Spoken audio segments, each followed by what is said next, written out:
Congrats Shivaji for your success. Thank you very much sir. ఎప్పుడు pass out, ఏం చదివారు? I passed out in May 2021, sir. My education background is I completed my B.Sc agriculture. BSc agriculture అయ్యి ఉండి IT వైపు ఎందుకు వద్దాం అనుకున్నారు? Because of agricultural growth కాస్త తక్కువ సార్. అగ్రికల్చర్ మెయిన్లీ మార్కెటింగే ఉంటుంది సార్ ఎక్కువ. దాన్ని చూస్ చేసుకుని ఐటీకి వచ్చాను సార్. ఓకే, ఎలా ఉంది 4 months of journey with BRN? Super sir, really. First day of శివాజీకి ఈరోజు శివాజీకి మీరు అబ్జర్వ్ చేసి మేజర్ చేంజెస్ ఏంది టెక్నికల్గా? చేంజెస్ అంటే నాకు స్టార్టింగ్లో అసలు ఏమి బేసిక్స్ రావు సార్ ఐటీ గురించి. Okay, so many things from this institute. Okay, normal ట్రైనింగ్స్కి బిఆర్ఎన్ ట్రైనింగ్కి మీరు అబ్జర్వ్ చేసి మేజర్ చేంజెస్ ఏంది? Faculty will take care of everything sir. Okay okay, ఎవరు చెప్పారు బిఆర్ఎన్ గురించి? Actually my friend sir.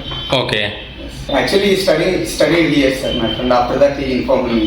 Okay, job లేకుండా ఇబ్బంది పడే వాళ్ళకి లేదా మంచి కెరీర్ మీరు ఇచ్చే సజెషన్ ఏంది? I think this is the best to choose, sir, to learn from here in institute.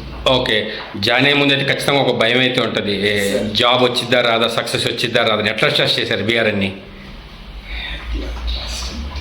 Because of I think faculty sir, వాళ్ళు చాలా బాగా మోటివేట్ చేశారు.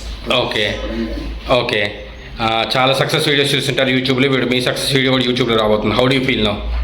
I'm very proud to see. Okay. Anyways, thanks for feedback and all the best for your future. Thank you, sir. Thank you very much.